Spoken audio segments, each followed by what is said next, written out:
Good morning, everyone. Welcome to this second session. And it's going to be interesting again, like the first one. The topic is really very important for all those editors and authors and scientists, because today we are discussing more of how to maintain ethics and don't do misconducts. And there are many. You'll be surprised to know the type of misconducts which are being conducted. It's really, it will be eye-opener. And to discuss this issue, Professor Rajeev Kumar, who is the Professor of Urology in AIIMS, New Delhi, and his biodata is huge, but in a nutshell, he has multiple publications, more than 300 in peer-reviewed journals, and he has been editor of earlier from 2013 to 2024, Indian Journal of Urology, and now National Medical Journal. He is the of India. He is the editor. Professor Rajeev Kumar. Good morning. Thank you very much for the introduction. It's a pleasure to be here. Thank you, Dr. Dogra and Pritesh, for inviting me to be here. Unfortunately, I've made a couple of changes to my presentation this morning. Got up early and thought I could do a little better than what I'd done before. ChatGPT helped, and therefore I'm going to have to change a couple of slides. The thing that I'm supposed to speak on today, I believe we have it up now, is editorial ethics, author misconduct, and the India-specific challenges. As a brief introduction as to who I am, let me first say that it's been an unforced error on my part to get into this business. I started into this business 20 years ago, sitting in a small room in the All India Institute of Medical Sciences when an editorial committee meeting of the National Medical Journal of India was being held. Professor Nandi, of course, started this journal many years ago. At that point of time, Dr. Piyush Sani was the editor. I sat in and I got sucked in. I stayed sucked in for the next 25, 20 odd years till they handed it over to me few months back, much against my resistance. Why did everybody resist becoming an editor of such a prestigious journal? Why did nobody want to do it? I finished editing the Indian Journal of Urology for 10 years just before I took over this journal. But why did nobody want to become the editor? There were some remarkable names on the editorial board of the journal, there still are. Nobody wanted to become the editor. Why? Because typically, editors, while it's perceived to be an extremely glamorous job, in this journal had seen that being an editor was painful work. The amount of effort that went in to bringing out every single issue was so much work and so much responsibility that people really had to commit time and integrity. Integrity was in abundance. Every one person on that board has integrity, no doubt, but the time. And therefore the editor was not simply a referee. Two accepts, one reject, so accept. Two rejects, one accept, so reject. That's not an editor. An editor is way beyond what that brief description of an editor is. And hopefully over the next 25 to 28 minutes, I will speak something about what I have learned over the last 12 odd years as a decision-making editor. I do have a few disclosures. This year, the National Medical Journal of India was accepted on the International Committee of Medical Journal Editors, the ICMJE. The uniform requirements for manuscripts, which we all follow, come from the ICMJE. And by virtue of being the editor, I got invited onto the ICMJE. I've also been a member of the VANI. And I named these two positions primarily because of a lot of what I say comes from the courses, the manuscripts, and the publications that these two principal bodies have made. Therefore, a lot of what I say, in fact, most of what I say is not my own. It's something that's been taken from somewhere else. To some extent, it's been plagiarized. But this is the only way I can acknowledge the work that others have done to let me speak what I am about to speak. So why do we need ethics in publication? We need ethics everywhere, of course. That's the basic principles of everything you do. But why do we harp on it so much in publications? Why do we repeatedly say it? To me, the very simple reason why ethics is the single most important pillar on which publications exist is because of the very first line. This is possibly the only big impactful business where everything depends on trust. Everything. When was the last time somebody went to an institution that published a paper that said, we've done 1,000 cases of X, tried this drug and found it worked? When did anybody ever go back and check? Did anybody ever go back and see whether they actually had 1,000 patients? Did anybody ever go back and see did they actually give the drug? Did anybody ever go back and see what the outcomes were? Never. On the other hand, you go to the market, you buy a box of chocolates, expensive chocolates. It says it's supposed to have 10 chocolates in it. You come back home, you find 9, you actually count because they're expensive. You find that there are 9, you go back and pick up a fight. Do you do that with publications? Has anybody ever gone back and checked? On the other hand, we use this information to treat our families, to treat our friends, to treat our patients. One paper says this drug works, another paper ends up saying the same thing. Sometimes just one paper says a drug works. I'll give you an example from my field. I'm a urologist. About 3 years ago, one single randomized trial suggested the use of a particular drug in localized kidney cancer. Till date, the paradigm is kidney cancer, localized surgery, nothing else. One trial, just one trial said a particular drug has better overall survival if you give it after surgery, and now everybody uses it. One paper. Did we ever go back and actually see that paper's original patients? We don't. So everything here works on trust. That's why ethics matters more than it does possibly in anything else, because to a large extent we verify when it is in another business, and even if we don't verify, the potential harm isn't directly to human lives. That's why ethics is critical in scientific publication. At the same time, what I've written on the bottom is common knowledge. There are pressures to publish. Some pressures are automatic, they're a part of our everyday life, they are scientific, therefore there is an academic need, but unfortunately a large part of it is simply outright greed. Why do you need 200 papers if you can't actually work for them? Why do you need 300 papers if you can't actually work for them? Why must you publish X and not Y just because you're getting funding from the sponsor to publish in your journal? And now I'm talking about editors. Why must you publish Z and not another paper just because you believe in Z and you don't believe in another paper? That's greed. Whether it's academic greed or simple, good old-fashioned money greed. That's our problem with scientific publications. And that's where ethics comes into play.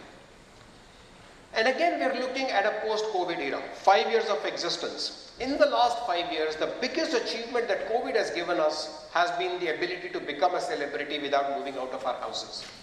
You turn on a camera, you switch on a light, you put on some makeup, and you're a celebrity. All you need to do is webinars, loads of them, one after the other. Tell everybody that you're great and everybody starts believing you're great. That's now become one path to success which academia has suddenly discovered. And it's again particularly true in our field, medicine. The good old-fashioned path to success used to be this. You'd lose all your hair fighting a bunch of guys who thought they knew better than you before they let you publish that one paper. That was the classic pathway to success. That's what all of us grew up on. That pathway is now changed. It's become much easier. However, go back again to the good old-fashioned people, some of them who've lost their hair and are still sitting in this hall, they would tell you that this path does lead to this path. Publish, do a good job, and you'll get recognized. That will never lead to this. And again, I'm sure most of us have seen it. You have well-recognized clinicians who've done thousands of cases, demonstrated live surgeries in dozens of conferences, now come back to you who are 20 years younger and come back and say, Rajeev, ek paper publish karwa de. It's very common. We've all experienced that fact. It doesn't happen. That's where your greed as an editor might come in. Okay, I publish his paper, he calls me to the next conference. That's where you come in as an editor. So what are the editorial ethics? What am I speaking about for the next 15 minutes now? I'm talking about our responsibility as editors. And they principally cover three sets of domains. Our readers, our authors, and of course science. Those are the three principal people to whom our ethics are answerable. Scientific integrity undoubtedly is number one. We have already talked about why that is essential. How does it come in when it comes about editors? Every editor hates a retraction. Nobody wants to do it. Everybody believes that this will bring me and my journal a bad name. It's exactly the opposite. If I have to retract because a manuscript, either the author cheated or I made a mistake, whatever may be the reason, if I know there is a reason to retract and I don't retract, I am guilty. Therefore, retractions are not a reflection on your poor quality. They may be at times. Maybe you didn't put in enough effort. Maybe you didn't pick up the fault that existed. Maybe you actually didn't do a peer review at all. Retractions are the first sign of editorial integrity. If there is an error, it doesn't have to be a retraction. It may be simply an expression of concern. It may simply be a publication of a letter of concern. Whatever it is, accepting a mistake is the first step to preventing it. And that is an essential part of editorial integrity. Conflicts of interest. Each one of us has it. Every single one of us. We may believe I take no funding from pharma. Pharma has never supported even a cab for me all my life. Where would I end up having a conflict of interest? We do have conflicts of interest. Our conflicts of interest, like I said, could be simply academic. And this dovetails into what's written at the bottom of the slide, and that's our relationships with our publishers, our owners, and our societies. That's our biggest conflict of interest as editors. Many of us are honorary editors, which means we get paid nothing. That's the bulk of the editing processes that happen in this country. Most of us publish what are called small journals. We publish few manuscripts, few papers a year, and are typically responsible for finding the funding for our journal. That's where the conflicts come in. Accepting advertisements which aren't really germane to our journal or are contradictory to the science that we publish is one aspect of it. The second, more sinister aspect of editorial ethics to our readers in particular are where we place those those advertisements. It isn't uncommon to see an advertisement for a drug slipped in right behind an article which supports that drug. Complete editorial misconduct. And that's emanating from your conflict of interest. You need that money to run your journal. That's your conflict of interest. And you're willing to do that for that publisher, for that advertiser. This is also a part of what happens with supplements. Now, it may not necessarily just be the advertiser who's doing it for you. It may just be the president of your society, the secretary of your society, a big name in your society. Again, let me recount a small incident. I took over as the editor of the Indian Journal of Urology in the year 2013. Within 3 months of taking over as the editor, I found a manuscript had been accepted previously, which had come up for publishing and for copy editing as the final editorial review, and I found image manipulation. The article was talking about the need of only 3 ports in laparoscopy for doing a nephrectomy, whereas on the image I saw 4 ports. Simple error, simple manipulation, but I could make out the edge of 1 port. The manuscript, of course, went back to the author, big name in the society. Sir, I think there's a problem. Either the data is incorrect or the image is incorrect. Can you give us an answer? No answer, no reply, but I suddenly got bumped off a couple of committees. It's an immediate sign of how things happen, and we're all a part of a small group. Like I said, we all run small journals. Almost everybody knows everybody, and it's not easy to say no to a big name. As an editor, that's a conflict of interest in small journals which each one of us has to navigate on a daily basis. What are our ethical responsibilities to our authors? 90% rejection rates means authors are desperate. They'll do anything you want them to do. Can you make them hang on for 6 months or 9 months before giving them a first answer? Can you not give an answer and simply reject after 9 months with no review at all? Can you request them to put in 2 papers of your journal in the publication list? All of these are editorial misconducts, and they are widespread and common. It is so common to get a review where the reviewer, or supposedly the reviewer, suggests the authors may wish to consider the following 2 manuscripts for inclusion. Sometimes you agree, sometimes you do believe that they are relevant. Most of the times you think it's just self-citations, a citation of the reviewer himself. Or the editor has put those in because the journal in which they appeared is this journal. Now, of course, at least the Web of Science has found a way of addressing this. So the Web of Science impact factor now actually has 2 parts of it. The JCR gives you 2 impact factors with self-citations and impact factors without self-citations. Nonetheless, this is classic editorial misconduct, both to your authors and to science and to your journals. Next, of course, is the importance of data protection and identity protection against small journals.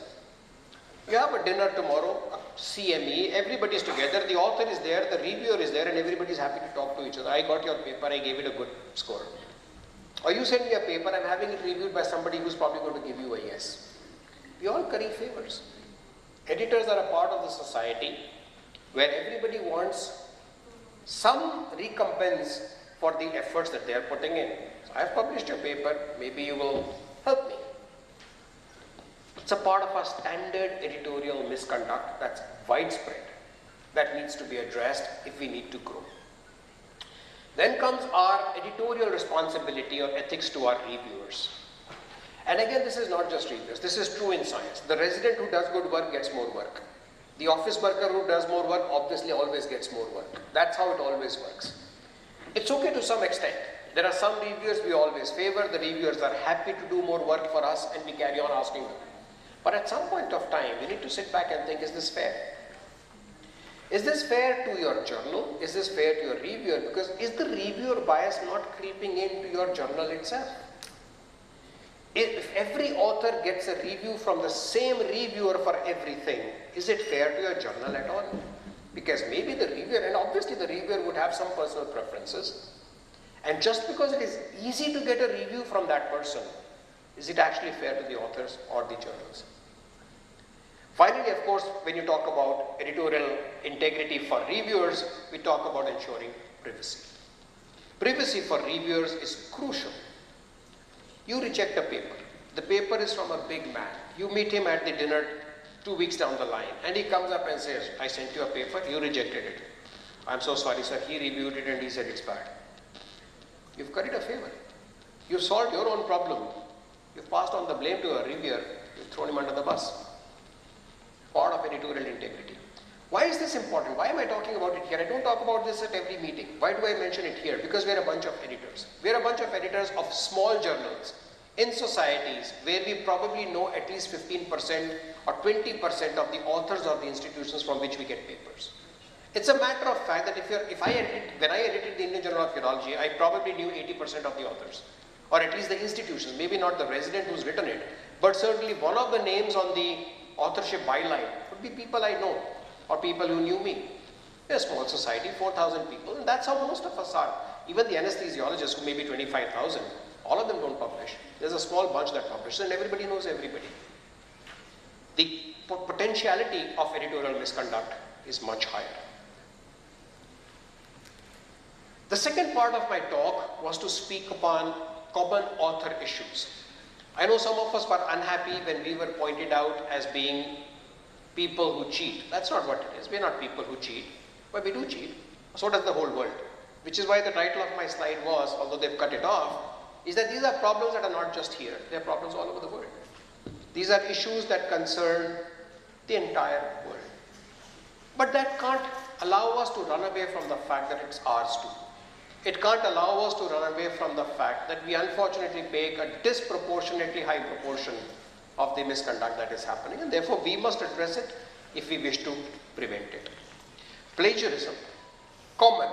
What is the commonest form of plagiarism? We see the data is mine, so what if I didn't write the whole paper? And that is true. The data is actually the person who's written it. They've actually done the research, they've actually got the data, but they can't write. And because they can't write, they just picked it up from somewhere else. Obviously, it's plagiarism. Self-plagiarism.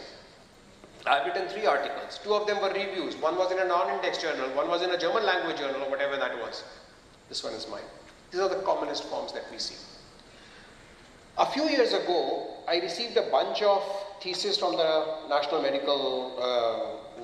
Board of Examinations. A few years back, it was probably about 15 years ago. 10 of them. I read the first 5, 6, 7 and I called back the person who sent them that you probably need to take them all back because otherwise they're all getting rejected. Every single image is a copy. Every single table is a copy. I don't even have to read the text. All images in this thesis are taken from a book because there are standard books, we've read them.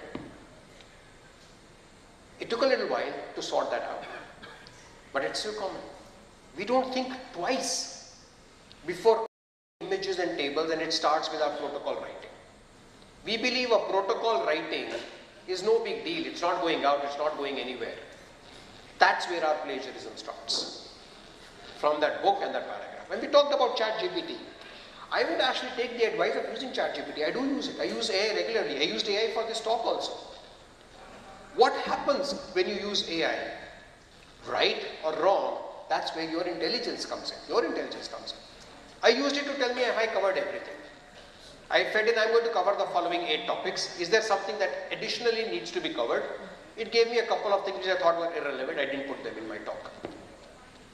AI is critical. It's a brilliant tool. We would be fools to assume that we have to fight it. We don't have to fight it. We have to learn to use it properly. It's a brilliant tool, honestly. The next type of misconduct that we see very commonly, of course, is authorship. And all of us are responsible. None of us teach them not to do it. All of us are happy to see our names. Ah, my name is also there. None of us does anything for that paper. Most of us don't even read the email that comes to us with the paper attached to it. That's a policy I follow for the last 20 years. When one of us writes a paper, we just put everybody on the email. This is the paper, this is what we are submitting. You're obviously an author, please give us comments. 90% of the time nobody says a thing. Either we are brilliant, we've written so well on the very first draft that none of the others find anything wrong, but more often nobody cares as long as they've got their name on it. Every one of us is responsible. How many of us have turned down authorships? How many of us have actively said, please don't put my name on this paper? Very few. Data fabrication, falsification, omission, these are bigger issues. These are not things that we need to talk about in a forum like this. Everyone knows this is cheating. It happens. There are tools to detect it. The biggest tool to detect it is our brain, is our sixth sense, which tells me, I know this person, I know this institution, they haven't done it. That's a very vague tool, but that's the best tool to immediately light up your brain. Something's wrong here. This didn't happen. But that happens. Conflicts of interest that are undeclared, fortunately, are not a very common thing in India, but they are growing. I have seen this happen now. Industry written papers where the complete affiliation to the industries disappears.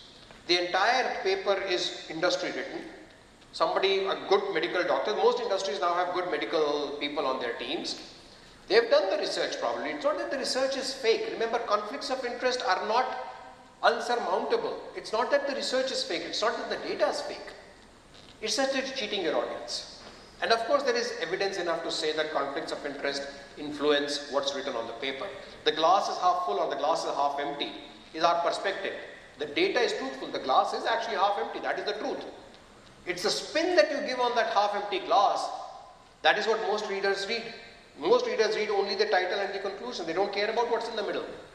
And that's where your spin on that glass half empty is more important than the fact that the glass is actually half empty. Therefore, those conflicts of interest are important. And improper citations. Reference of a reference of a reference of a reference without ever actually having seen that reference. Again, if Dr. Piyush Sani were here, he was the editor who's taught me most of what I know now. He edited the National Medical Journal of India. He has a brilliant example of how at the NMJI we published a paper looking, we published something called Classics in Indian Medicine. And one of those papers was on Kangli cancer from Kashmir. And while trying to publish it, we wanted to get the original article, so we looked at the reference and we found the reference was wrong. We went and looked at another reference and another reference and another reference. Everybody said the same reference, and all of those references were wrong. So this is Dr. Piyush Sani's story. It's not my story, but it's a classic example of how one wrong citation messes up everything. And of course, the latest challenge, and this is AI written papers. They are brilliantly written. The language is exceptionally good. Another anecdote. I had a new resident, just joined. We are required to submit a protocol within 4 months. He didn't submit it. I told him, write to the registrar, he'll give you an extension. It's standard, you can get an extension, but you have to apply. So he sent me back a letter within the next half an hour, nicely worded, 4 lines. And I knew he hadn't written it because I know him for the last 4 months. I know how he speaks. I asked him, how did you write so well? It was a ChatGPT, sir. It's a 2-sentence application to the registrar. I am late, please allow me to submit late, but it's ChatGPT. So it's the ease. Like I said, I use it. I use it virtually whenever I can. I use it. There's nothing wrong with it. Harness it. Be intelligent. Chori karo to akal se karo. That's a standard story that everybody's been always taught. So AI written papers are a huge problem. We've seen them. How we detected them the very first time was when we got a reviewer who says, beautifully written paper. I'm glad he cited me 3 times. Unfortunately, I didn't write those 3 papers that he cited. So that's the brilliance of ChatGPT and all large language models. The 3 co-authors were correct. These are the 3 people who write with him. The topic is correct because that is his area of interest and it relates to the subject at hand. The journal is correct. That's the journal where such articles are published. The year, the numbers, the issue pages are all correct. But the whole thing put together is wrong. He never wrote that paper. So that's how we picked it up. And everybody now knows that hallucinations by large language models is one of the commonest ways in which errors are being picked up. But then once you identify one problem, they'll find a way out around it. You tell them that your references are wrong, which is why we found you out. The next time they'll check the references, but everything else is still AI written. So we still haven't found an answer to it other than to say, just tell us. It's like I said, I've told you. Part of what is written here was checked on ChatGPT. None of this was written by ChatGPT. All of this is written by me. But I did use ChatGPT to say that, am I missing something? So use it, but use it to intelligence. This of course leads to the next editorial issue that we currently have, and that is paper mills. This has again become a huge problem. I'm sure many of, I'm talking to editors, so this is preaching to the converted, but nonetheless, paper mills, huge issue. How was this detected the very first time? Smart biotechnology researcher saw 2 Western blots in 2 different papers. Completely different papers on completely different things, but the Western blots were exactly the same. Then they went back and looked at images and saw the same Western blots on multiple papers. I mean, how can the Western blot be the same? On one paper on mice, one paper on pigs, one paper on humans, everybody has the same Western blot. That's how paper mills were detected. And now it's a big deal. It's everywhere. Every 3rd or 4th day you'll get an email saying, we'll write a paper for you. These are paper mills who are willing to write anything for you if you're willing to pay them. So coming back to the last part of my talk, and we're talking now about India's specific issues. Where are we different from the world? We are different from the world, or let's say so-called advanced world, because we don't hold ourselves accountable. That's our only problem. Everybody cheats. Do you think people follow the driving rules in the US because they are more honest than us? No, they do it because they are scared of the punishment they will have to face if they don't follow the rules. And if you ingrain it on them over the next 20 years or 40 years as a Pavlovian law, they'll stop doing it. How do you stop us from cheating? You need to first have a stick. Once you've used the stick often enough, the dog fears the stick and doesn't do the thing again. Standard Pavlovian principles. Our problem is lack of accountability. We find cheats, we do nothing about them. We find cheating, we do nothing about it. We don't retract. We know there was a problem with our papers, we don't retract. We know this author, this institution sends us fake papers, we do nothing about it. That's our biggest problem. lack of accountability. The second big problem, and I actually blame all of us as teachers, not as editors, in this is we don't teach. We do not do anything to tell our residents that this is wrong. Again, a small anecdote. I sit on interview panels for selecting faculty at various institutions around the country. Like I said, I'm a urologist. Urologists are not good publishers. We are among the lower quartile, I would say, among people who are trained and write and publish. There has not been a single faculty interview in the last 3 years where the majority of applicants have not shown me at least one fake paper.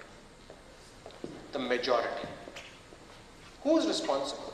Is it the MCH student in year 1, year 2 who's responsible? No, it isn't.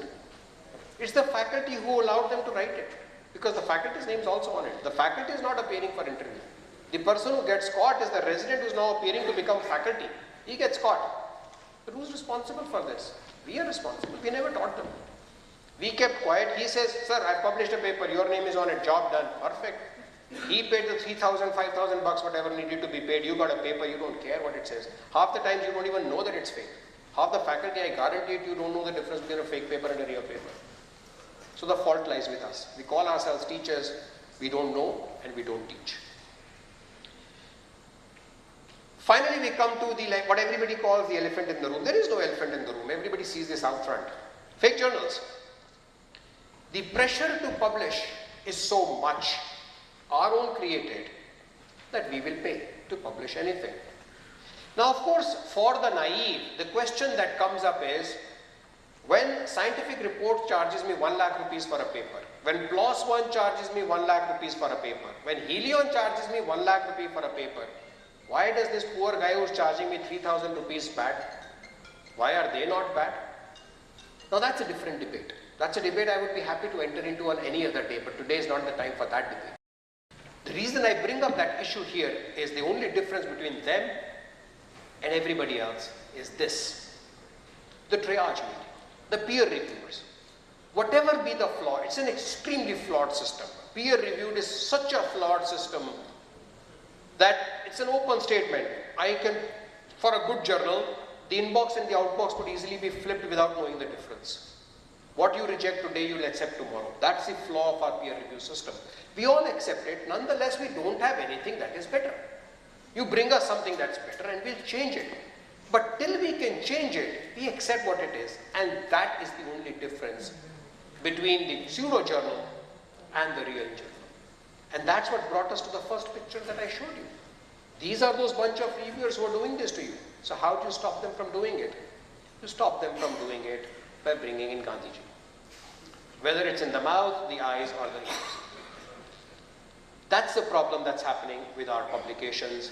That's the concept of fake publications. We no longer call them predatory publication. Predatory assumes that you are a prey. The author is a prey. We don't call them predatory anymore. They are not being preyed upon. They are complicit participants. Therefore, they are now pseudo-journals, not predatory journals. So how do I identify a pseudo-journal? At the end of your mind, again, it comes back to the first slide I showed you. Science is about truth. The publication business is about truth. At the back of your mind, you know what you're doing is wrong. If what you think you know is what you're doing is wrong, if you would rather nobody else heard that you've done it, it's probably wrong. The only way to prevent it is to tell yourself that what you're doing is wrong. Thank you very much for your time. Thank you, Dr. Rajeev, for giving a wonderful insight into the system. But any questions from the audience? Because we have about 5 minutes, we can deal with the questions. Yeah. Hello. Hi. Good morning, Dr. Rajeev. This side. I'm a education professional, and I listened what you said, and it was rather an honest insight into the system that we are playing in.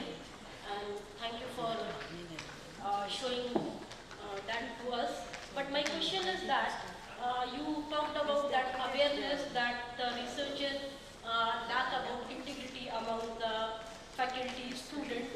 How do you see, what are those systemic factors you see with the help of policies that can help us like moving forward in eliminating these root cause of the scientific misconduct? And to add on, so the second part is this. In this era of AI and paper mills, how you foresee the Indian publishing landscape and the challenges it is going to face? Thank you for your questions and for the compliments. As for your first question, how do we stop it? I actually gave you the solution here. To me, it's 2 points. Teach and then punish. First, teach. Tell them it's wrong. Your first job as a teacher is to educate. Educate your faculty. Don't assume that because he's a professor, he knows. He doesn't know. The first job is educate. Once you've made enough effort to educate and people still persist in doing it, then punish. So accountability and education are the 2 pillars of addressing the concern. That's point 1. You want to come back first? Okay. Sorry for the interruption, Dr. Rajeev, but my point is that the publishing landscape that has evolved over many years, do you see this this actually is the time for that teaching? This is the only solution. There is no other solution to my mind. But there is no policy. But there is no policy. Oh, it's in the policy. Policy exists. But the UGC, the NMC, everybody asks you to learn. There are modules that they have created, they're available, nobody learns them. You talked about NMC, then I am coming to this. I see many DNB, MS students coming with the thesis parts. And I personally know those people. They are running for those small centers and not go far beyond. In front of Safdarjung hostel, there is a pamphlet there. It's in my hostel too. 35,000 rupees thesis. You copied it from my slide 20 years ago. I had the same poster on my slide 20 years ago. No. I will tell you. Actually, I was previously working in Safdarjung, so I am telling you. I always see that 35,000 rupees thesis. Do you see with this level of misconduct existing, do you see, and with retractions coming in, you see when any Indian getting... So I've been told to hurry up because there are more questions. So I'll give you a simple answer. What you're saying is all 100% true. We've all spoken on it. But honestly, the only answer I see is teach and then punish. I see no other answer to this problem. Sunny, Rajeev sir, many times the situation of retraction comes up with a whistleblower putting up straightforward remarks of data infringement or situations where there is a gross plagiarism involved. But then it could be at times a malicious intent with the authors, but these are very critical situations. So how, as an editor, you approach such a situation for critically evaluating and finally taking a decision of whether or not to retract the article? And the second question is that still, although retraction is the first step of editorial integrity, as you rightly mentioned, but still the mentality of many editors, authors, and even society stakeholders is that retraction is a black blot on their face or the journal face. So how do you critically approach such situations? So the answer to your first question, Sunny, is that we follow the COPE guidelines for almost everything. For, I'm sure, editors here, so they understand what COPE means. We try and follow the COPE guidelines as far as we can. Sometimes we need to address them to the local circumstance, but that's what we do. What we differ from the West is we may not punish as much if we believe that the author was a young guy, honestly made a mistake. That's part one. The punishment may not happen, but the retraction still has to happen. Correcting the scientific literature or data is mandatory. Punishment is secondary. That's a judgment call. It's a first-year guy who's made a mistake. Speak to him, speak to his boss. You don't have to be more harsh to him on the first time, but the retraction has to happen. As an editor, it's like I said, it's a personality trait. Most of us believe, again as a surgeon, maybe it comes from being a surgeon. I want to be told after making my mistakes before I make them. I want a resident to tell me, you're an idiot, don't do this. Before I make the mistake, rather than after I made a mistake and then laugh at me. So that's how we've been trained. That's what we expect journals to do. If you made a mistake, accept it and move on. So accept the retraction. So just a short question. Yeah, so I would have to say no to you if you don't mind. Because we have many people online and need to give them also a chance. Sure. So just because they are not physically here, you got to respect them. So there are many questions online from different countries and some of them from India. Most of them pertain to AI.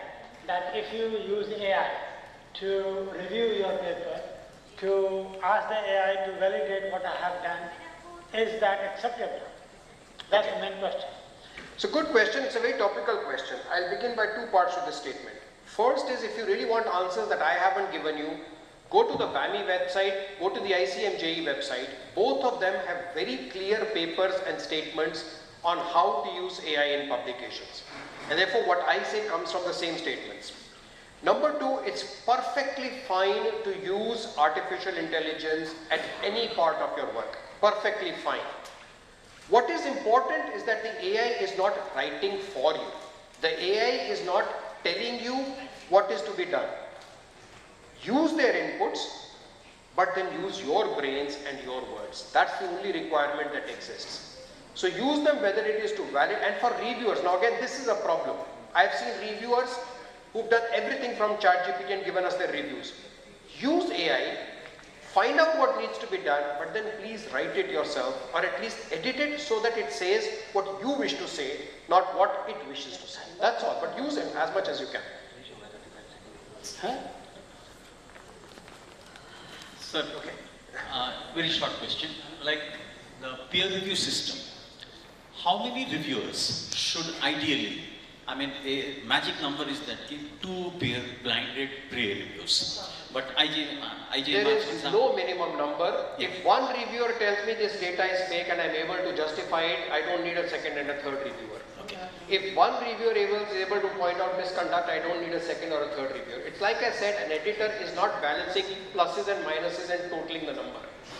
One excellent review which tells me the value is enough. One reviewer that tells me it's a misconduct is enough. If it's something that I have no knowledge on, domain knowledge, I can't make up my own mind, then I may need 3, 4, 5, 6 opinions. So there is no magic number. There is no minimum number. It has to be, do you have enough data to make an educated decision on the paper? That's all it takes. No number. So thank you very much, Professor Rajeev, for a wonderful